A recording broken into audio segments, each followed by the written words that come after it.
City news కి స్వాగతం. బులెటిన్లో హెడ్లైన్స్ చూద్దాం.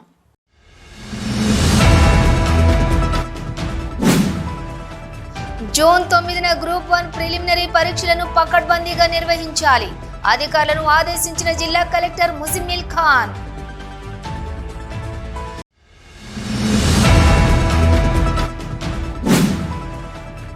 గోదావరి ఖని తెలంగాణ అంబేద్కర్ ట్రస్ట్ భవన్లో ఘనంగా భాగ్యరెడ్డి వర్మ 136వ జయంతి వేడుకలు.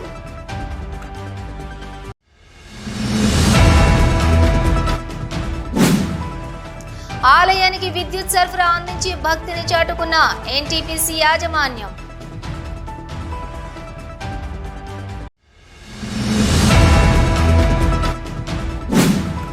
రాష్ట్ర వ్యాప్తంగా విద్యా వ్యవస్థలో ఉన్న ఖాళీలను భర్తీ చేసి పదోన్నతులు కల్పించాలి.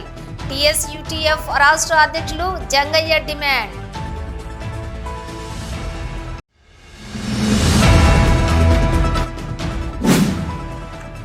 అక్రమ మైనింగ్ కు పాల్పడితే కఠిన చర్యలు. జిల్లా కలెక్టర్ ముజిమిల్ ఖాన్ హెచ్చరిక.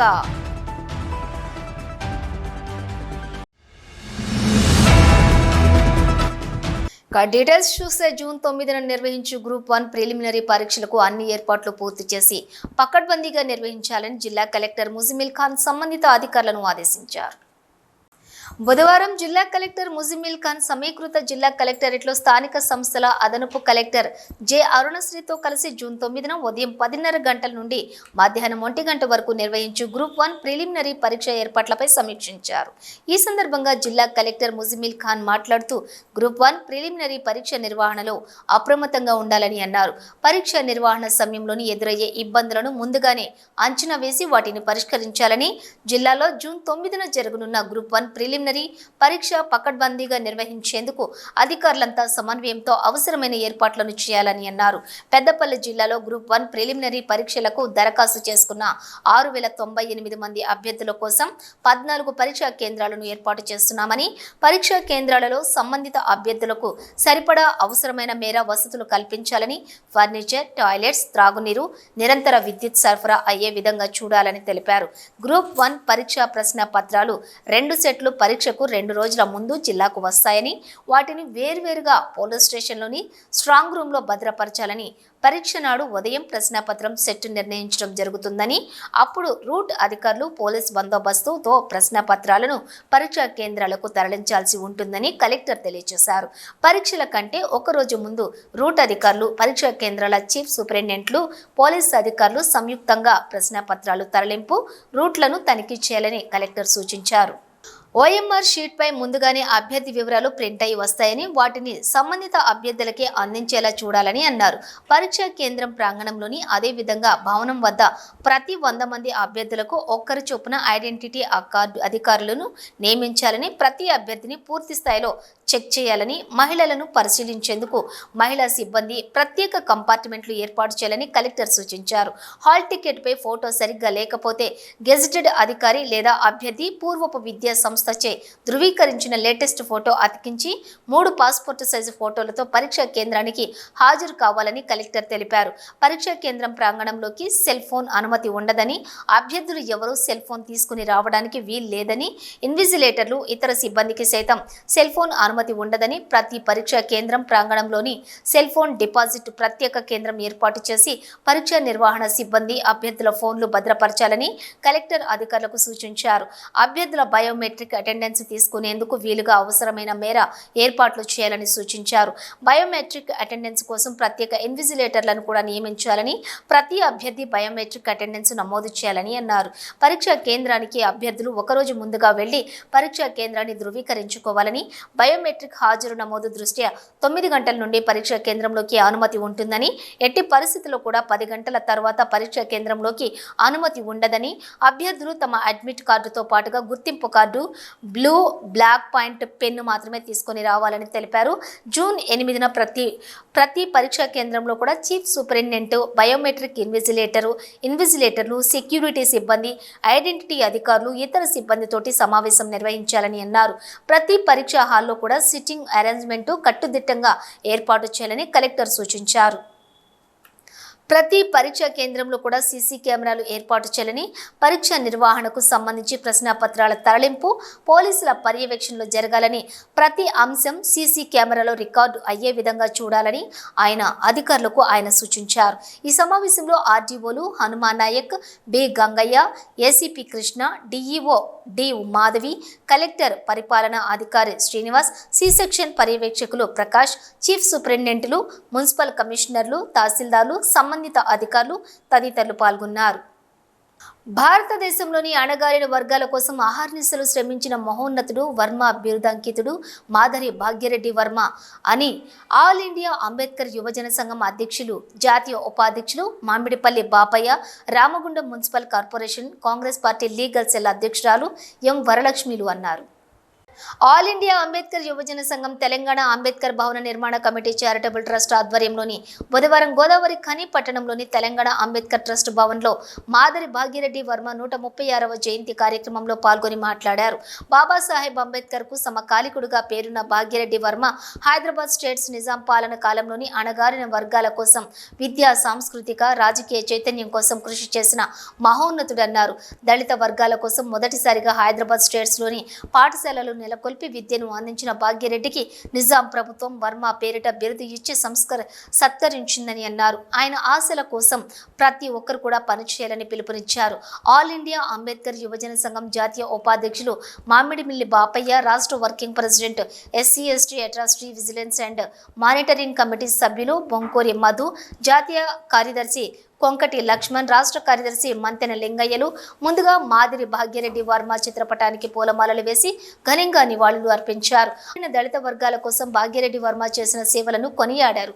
ప్రభుత్వ పరంగా నిర్వహించాల్సినటువంటి కార్యక్రమం అయినప్పటికీ కూడా ఈ ప్రాంతంలో భాగ్యరెడ్డి వర్మ జయంతి కార్యక్రమాన్ని నిర్వహించకపోవడం బాధాకరమని అన్నారు. మరి ఆ నిర్ణయం తీసుకున్నది చరిత్రాత్మకమైన నిర్ణయం అంబేద్కర్ మార్ని తీసుకున్నది. దానికి కూడా ఈ భాగ్యరెడ్డి వర్మ సపోర్ట్ చేయడం జరిగింది అనేది సందర్భంగా చెప్పగలం.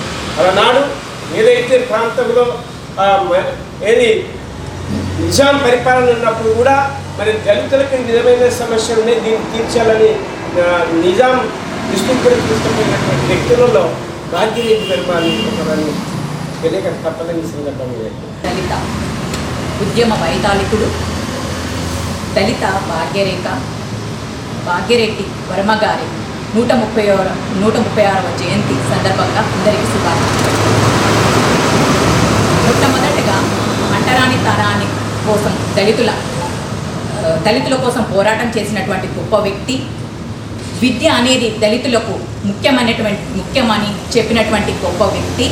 ఈరోజు తను చేసినటువంటి కృషికి ఈరోజు చాలామంది విద్యావంతులయ్యి మంచి ప్రొఫెషన్లో అందరూ ఉండడం జరిగింది. అతను స్ఫూర్తిగా తీసుకొని మనమందరము అతని అడుగుజాడలో నడవాలని కోరుకుంటారు. ఆల్ ఇండియా అంబేద్కర్ యువజన సంఘం రామగుండం మున్సిపల్ కార్పొరేషన్ కన్వీనర్ బూడిద మహేందర్ అధ్యక్షతన జరిగిన కార్యక్రమంలో ఆల్ ఇండియా అంబేద్కర్ యువజన సంఘం జిల్లా co convener దుబాసి Bondaiah, all India Ambedkar యువజన సంఘం జిల్లా రామగుండం మున్సిపల్ కార్పొరేషన్ నాయకులు కొండా వెంకటేష్, పేరిక రవి, కాజీపేట పోచం గద్దల నవీన్ తదితరులు పాల్గొన్నారు. బులెటిన్లో షార్ట్ బ్రేక్ తీసుకుందాం. మొట్టమొదటిసారిగా గోదావరికని పట్టణంలో శ్రీ రుద్ర సత్యంబాబు పిల్లల హాస్పిటల్లో అడ్మిట్ అయి హెల్త్ కార్డు కలిగిన చిన్నారులకు క్యాష్లెస్ ట్రీట్మెంట్ చేయబడును. మా వద్ద స్టార్, ఎరిక్షన్, FHPL, MD India, SBI, general health card, universal Sompo, Niva, Mediassist, Chola MS, heritage, good health తదితర హెల్త్ కార్డ్స్ పై క్యాష్లెస్ వైద్యం అందించబడును.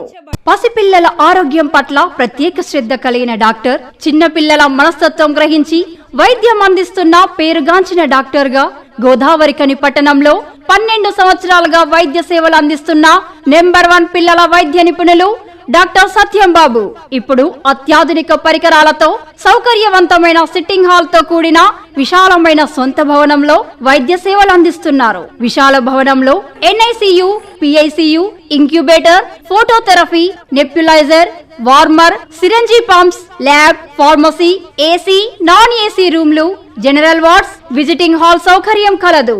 డాక్టర్ సత్యం బాబు MBBS DCH పాల్స్ పిల్లల మరియు నవజాత శిశువు వైద్య నిపుణులు 24 గంటల వైద్య సదుపాయం కలదు. శ్రీ రుద్ర సత్యం బాబు పిల్లల మరియు డెంటల్ హాస్పిటల్ సూర్య హాస్పిటల్ ప్రక్క గల్లీలో ఓల్డ్ మున్సిపల్ ఆఫీస్ రోడ్ మసీదు ప్రక్కన Lakshminagar Godavari Khani 7600004430 8142789678. Welcome back to city news. చీకట్లో ఉంటున్న దేవుని ఆలయానికి కరెంటు సౌకర్యం కల్పించి ఎన్టీపీసీ యాజమాన్యం దైవం పట్ల భక్తిని చాటుకున్నారు. గత 14 సంవత్సరాలుగా కారు చీకట్లో పూజలు అందుకున్న ఎన్టీపీసీ టీటీఎస్లోని చిన్న భక్తాంజనేయ స్వామికి మంగళవారం ఎన్టీపీసీ యాజమాన్యం కరెంటు అందించి భక్తిని చాటుకుందని ఆలయ పూజారి చెరుకు రమేష్ శర్మ అన్నారు. ఈ మహత్తర కార్యక్రమానికి సహాయ సహకారాలు అందించిన మానవతావాదులకు, ఎన్టీపీసీ యాజమాన్యానికి, రాజకీయ నాయకుల, ప్రముఖుల అందరికీ ప్రత్యక్షంగా పరోక్షంగా సహకరించిన దైవ సేవకులకు అందరికీ కూడా భక్తి బృందం తరపున, ఆలయం తరపున ప్రతి ఒక్కరికి పేరు పేరున ఆలయ పూజారి అభినందనలు తెలిపారు. అలాగే ఈ శుభ సందర్భంగా స్వామికి పల్లకి సేవ కార్యక్రమం భక్తులు ఆనందాల నడుమ వేడుకను నిర్వహించారు.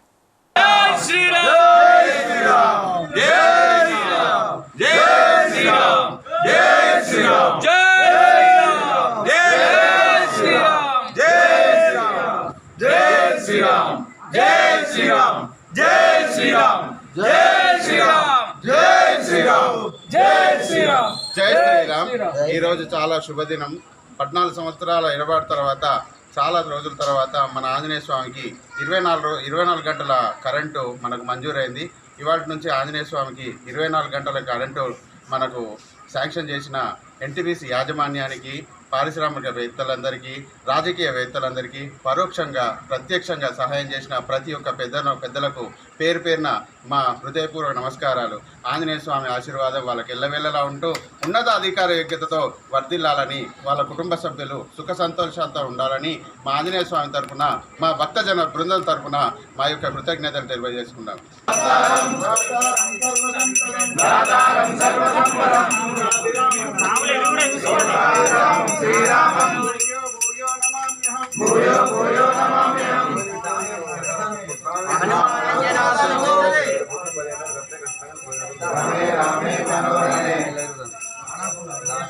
రాష్ట్ర వ్యాప్తంగా విద్యా వ్యవస్థలో ఉన్న ఖాళీలను భర్తీ చేసి పదోన్నతులు కల్పించాలని టీఎస్యూటీఎఫ్ రాష్ట్ర అధ్యక్షులు జంగయ్య డిమాండ్ చేశారు.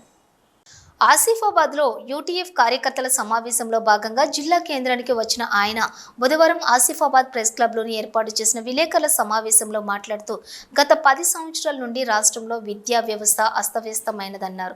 రాష్ట్ర వ్యాప్తంగా ఉన్న ఖాళీలను భర్తీ చేసి పదోన్నతులు కల్పించాలన్నారు. గత అక్టోబర్లోని 774 మల్టీ జోనల్ పోస్టులు పదోన్నతులు పొంది ఆగిపోయాయని, వాటిని పూర్తి చేయాలన్నారు. రాష్ట్రంలోని అన్ని జిల్లాలకు విద్యాధికారి పోస్టులను నియమించాలన్నారు. ఉపాధ్యాయ భర్తీ ప్రక్రియ ఆలస్యమయ్యే అవకాశం ఉన్న నేపథ్యంలో ఖాళీలను వివిధ వివిలతోటి కలిసి భర్తీ చేయాలని కోరారు. రాష్ట్ర ప్రభుత్వం నూతన పాఠశాలలు ఏర్పాటు చేస్తామనటం స్వాగతించదగ్గదే అయినప్పటికీ ప్రస్తుతం ఉన్నటువంటి బడులను బాగు చేయాలన్నారు. పాఠశాలలకు బకాయి ఉన్న విద్యుత్ బిల్లులను మాఫీ చేయాలని, లేదంటే పాఠశాలల గ్రౌండ్ బిల్లులకు కూడా సరిపోదన్నారు. రాష్ట్ర ప్రధాన కార్యదర్శి చావా రవి మాట్లాడుతూ అమ్మ ఆదర్శ పాఠశాలల పేరుతోటి 600 కోట్లు మంజూరు చేయటం హర్షణీయమైనదే అని, అదే సందర్భంలోని గత ప్రభుత్వం ప్రారంభించిన మన ఊరు మనబడి అసంపూర్తి పనులు కూడా పూర్తి చేయాలన్నారు. ప్రభుత్వ పాఠశాలలపై తల్లిదండ్రులతో నమ్మకం పెరగాలంటే పాఠశాలలోని నమోదు కోసం ఇప్పటి నుండే ఎన్రోల్మెంట్ డ్రైవ్ నిర్వహించాలన్నారు. ఇక ప్రత్యేక డ్రైవ్కు తమ సంఘం బాసటగా నిలుస్తుందని హామీ ఇచ్చారు. కేజీబీవీలోని పనిచేస్తున్న వారికి బేసిక్ పే ఇవ్వాలన్నారు. పెండింగ్ డిఏ పిఆర్సీలు కూడా ఇవ్వాలని, ఏజెన్సీ ప్రాంతానికి ప్రత్యేక డిఎస్సి వేయాలని డిమాండ్ చేశారు. తెలంగాణ రాష్ట్రంలో పాఠశాల విద్యా వ్యవస్థ బాగుపడే బదులుగా గత 10 సంవత్సరాలుగా ఇబ్బందులకు గురవుతూ క్రమంగా దిగజారుతూ వచ్చిందని వాస్తవం. ఈరోజు తెలంగాణ రాష్ట్రంలో పర్యవేక్షణ వ్యవస్థ లేకుండా రాష్ట్ర పాఠశాలని బాగు చేయడం సాధ్యం కాదు. ఈరోజు డిఈఓలు చూస్తే అత్యున్నతమైనటువంటి విద్యా వ్యవస్థను జిల్లా విద్యాభివృద్ధి అధికారులు అని అంటాం మన పేరు. కానీ ఆ జిల్లా విద్యాభివృద్ధి అధికారులు ఈరోజు 12 పోస్టులు మాత్రమే ఉన్నాయి. 33 జిల్లాలకు గాను 12 పోస్టులు ఉన్నాయి. ఆ 12 పోస్టులు కూడా పర్మనెంట్ డిఈఓలు లేరు అందరూ. అట్లాగే మిగతా 23 పోస్టులలో 21 పోస్టులలో ఇప్పటికీ డిఈఓలు లేరు. ఇన్ఛార్జ్ వాళ్ళు డిఈఓలతో డిప్యూలతో నడుస్తున్నటువంటి పరిస్థితి ఈరోజు తెలంగాణ రాష్ట్రంలో కొనసాగుతున్నది. అట్లాగే డిప్యూటీ ఈఓలు 63 మంది డిప్యూటీ పోస్టులు ఉన్నాయి. ఇప్పుడు పెంచాల్సిన అవసరం కూడా ఉంది. కానీ వీళ్ళందరూ కూడా సబ్జెక్టు తనిఖీ చేసే అధికారులు, కానీ ఈ పోస్టులు కూడా లేవు. అట్లాగే తెలంగాణ రాష్ట్రంలో 615 మండలాలు ఉన్నాయి. 615 మండలాలకు గాను కేవలం 16 మంది ఎంఈఓలు ఈరోజు పనిచేస్తున్నారు. అంటే దీన్ని బట్టి చూస్తే మనకంతా విద్యా వ్యవస్థ తీరు, అంటే పాఠశాల విద్యా వ్యవస్థ తీరు ఎట్లా ఉందనేది మనకు స్పష్టంగా అర్థమవుతుంది. కాబట్టి అందుకోసమే తెలంగాణ రాష్ట్ర పాఠశాలలు బాగుపడాలంటే తెలంగాణ రాష్ట్రంలో పర్యవేక్షణ వ్యవస్థను బాగు చేయాలి, పర్యవేక్షణ అధికారులను నియమించాలి. అట్లాగే ఏదైతే స్కూళ్ళు అసమతుల్యంగా ఉన్నటువంటి సమతుల్యంగా లేవు అనేది వాటిని సరిచేసే బాధ్యత కూడా తెలంగాణ రాష్ట్ర ప్రభుత్వాన్ని సరిచేయాల్సినటువంటి అవసరం ఉంది. దీంతో పాటు పాఠశాలలో ఉన్నటువంటి ఏవైతే ఇవన్నీ కూడా పారిశుద్ధ్య కార్మికులు లేరు. పారిశుద్ధ్య కార్మికులందరినీ కూడా ప్రతి స్కూల్లో నియమించాలనేది మొన్న సంఘాలతో సమావేశం చేసినప్పుడు ముఖ్యమంత్రి గారు మాట చెప్పింది, అన్ని విద్యా సంస్థలకు విద్యుత్తు ఫ్రీగా ఇస్తామని చెప్పింది. కాబట్టి ఆ పాఠశాలలన్నీ కూడా విద్యుత్తును వెంటనే ప్రకటించాలని రాష్ట్ర ముఖ్యమంత్రి గారు. అట్లయితే తప్ప లేకుంటే వచ్చినటువంటి గ్రాంట్స్ అన్ని కూడా ఆ పాఠశాలలకు అంటే మళ్ళీ తిరిగి కరెంటు బిల్లు కట్టాల్సినటువంటి పరిస్థితి వస్తుంది. కాబట్టి ఇవన్నీ సమస్యలు ఉన్నాయి. వాటిని పరిష్కరిస్తే తప్ప తెలంగాణ రాష్ట్రంలో విద్యారంగం, పాఠశాల విద్యారంగం బాగుపడుతుంది. ఈ విలేకరుల సమావేశంలోని టీఎస్ యూటీఎఫ్ రాష్ట్ర కార్యదర్శి లక్ష్మారెడ్డి, జిల్లా అధ్యక్షురాలు శాంతికుమారి, ప్రధాన కార్యదర్శి ఇందూరావు, ఉపాధ్యక్షులు హేమంత్ షిండే, కోశాధికారి రమేష్ నాయక్లు తిరుపతి, బాదీరావు, అన్నపూర్ణ, రాజేష్, కిరణ్ తదితరులు పాల్గొన్నారు. బులెటిన్లో షార్ట్ బ్రేక్ తీసుకుందాం.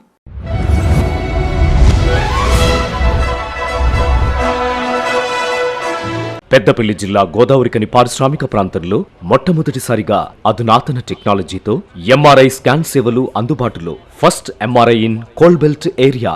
కృష్ణ ఎంఆర్ఐ స్కాన్ సెంటర్ 24 గంటలు emergency service. Krishna MRI scan centre, Lakshminagar, Godavarikhani. మా వద్ద MRI brain, whole spine, whole abdomen, MRCP, urogram, renal angiogram, ఇవే కాకుండా బాడీకి సంబంధించిన అన్ని రకాల ఎంఆర్ఐ స్కాన్స్ మా వద్ద చేయబడును. Krishna MRI scan centre, Lakshminagar, Godavarikhani. Contact 888646 777 99085552928. Krishna neuro super speciality hospital, Lakshminagar, Godavarikhani. మొట్టమొదటిసారి న్యూరో ఫిజిషియన్ వైద్య సేవలు ఇప్పుడు మన గోదావరికన్లోని doctor Subhash Boyin, MD DM, neuro physician, gold medallist, మెదడు, వెన్నుముక మరియు నరాల వ్యాధుల ప్రత్యేక వైద్య నిపుణులు. Krishna neuro super speciality hospital, Lakshminagar, Godavarikhani. Cell number 84993303 9989497898. Welcome back to city news. జిల్లాలోని అక్రమంగా ఇసుక, ఇతర గనుల మైనింగ్కు పాల్పడితే కఠిన చర్యలు తీసుకుంటామని జిల్లా కలెక్టర్ ముజిమిల్ ఖాన్ తెలిపారు. జిల్లాలో అక్రమ మైనింగ్ను అరికట్టేందుకు గట్టి నిఘా పెట్టి పకడ్బందీ చర్యలు తీసుకుంటున్నామని, ప్రభుత్వ అనుమతి లేకుండా ఇసుక, ఇతర గనుల నుండి అక్రమంగా తరలించడం చట్ట ప్రకారం నేరమని రెవెన్యూ, పంచాయతీరాజ్, పోలీస్, మైనింగ్, నీటిపారుదల, ఇతర శాఖల అధికారులు సమన్వయంతో పనిచేసి అక్రమ మైనింగ్ నివారణకు కృషి చేయాలని అన్నారు. మానేరు నది వద్ద ఇసుక మైనింగ్కు జిల్లాలోని ప్రస్తుతం ఎటువంటి అనుమతి లేదని, మానేరు నది పరివాహక ప్రాంతం నుంచి అక్రమంగా ఇసుక తరలించే వారిపై చట్ట ప్రకారంగా కఠిన చర్యలు తీసుకోవడం జరుగుతుందని, మానేరు నదీ పరివాహకం వద్ద ఇసుక మైనింగ్ పట్ల ప్రభుత్వం త్వరలోనే నిర్ణయం తీసుకుంటుందని, అప్పటి వరకు అక్కడి నుంచి ఇసుక తీసుకువెళ్లడానికి వీల్లేదని కలెక్టర్ తెలిపారు. అక్రమ మైనింగ్, ఇసుక రవాణా చేసే వాహనాల యజమానులు, డ్రైవర్లు, ఇతర సిబ్బందిపై కేసులు నమోదు చేస్తామని కలెక్టర్ పేర్కొన్నారు. జిల్లాలో అక్రమ మైనింగ్, ఇసుక రవాణా పట్ల ప్రజలు సెల్ నంబర్ 7950700699 కు సమాచారం అందించాలని, సమాచారం అందించిన వారి వివరాలు కూడా గోప్యంగా ఉంచబడతాయని, వెంటనే అక్రమ మైనింగ్, ఇసుక తరలింపు నిలిపివేసేలా చర్యలు తీసుకుంటూ అక్రమాలకు పాల్పడుతున్నటువంటి వారిని చట్ట ప్రకారంగా శిక్షించడం జరుగుతుందని జిల్లా కలెక్టర్ తెలిపారు. రామగుండం 11వ డివిజన్ ప్రజలకు ఆ డివిజన్ కార్పొరేటర్ పెద్దెల్లి తేజస్విని ప్రకాష్ బుధవారం ట్యాంకర్ల ద్వారా మంచినీటిని సరఫరా చేశారు. నీటి సరఫరాకు అంతరాయం కలిగిన నేపథ్యంలోని రామగుండం కార్పొరేషన్ 11వ డివిజన్ పరిధిలోని ప్రజలకు కార్పొరేటర్ తేజస్వి ప్రకాష్ ఆధ్వర్యంలో ట్యాంకర్లతో నీటి సరఫరా చేయించారు. గోదావరి ఖని మార్కండయ్య కాలనీ శివాలయం రోడ్లోని గ్యాస్ పైప్ లైన్ నిర్మాణ పనులు చేస్తున్న క్రమంలో నీటి సరఫరా పైప్ లైన్లు ధ్వంసమయ్యాయి. దీంతో 2 రోజులు నీటి సరఫరాకు అంతరాయం కలగటంతో 11వ డివిజన్లోని ప్రజలకు ఇబ్బంది కలగకుండా corporator youth Congress state secretary Peddelli Tejaswi Prakash చొరవ తీసుకుని నగర మేయర్, కమిషనర్ సహకారంతో డివిజన్ ప్రజలకు ట్యాంకర్ల ద్వారా నీటి సరఫరా చేయించారు. ప్రజలు నీటిని పొదుపుగా వాడుకుని సహకరించాలని కోరారు.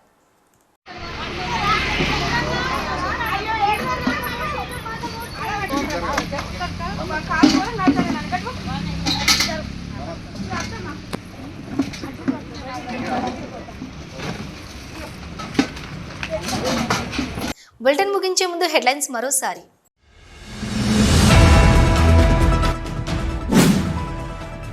జూన్ 9న గ్రూప్ 1 ప్రిలిమినరీ పరీక్షలను పకడ్బందీగా నిర్వహించాలి.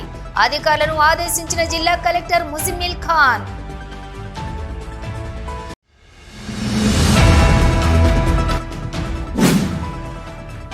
గోదావరి ఖని తెలంగాణ అంబేద్కర్ ట్రస్ట్ భవన్లో ఘనంగా భాగ్యరెడ్డి వర్మ 136వ జయంతి వేడుకలు.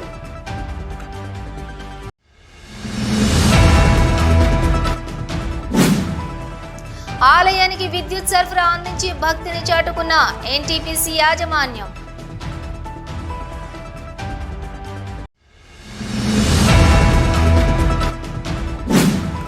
రాష్ట్ర వ్యాప్తంగా విద్యా వ్యవస్థలో ఉన్న ఖాళీలను భర్తీ చేసి పదోన్నతులు కల్పించాలి.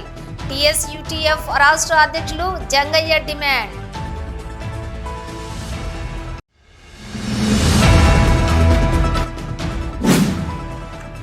అక్రమ మైనింగ్ కు పాల్పడితే కఠిన చర్యలు. జిల్లా కలెక్టర్ ముజిమిల్ ఖాన్ హెచ్చరిక.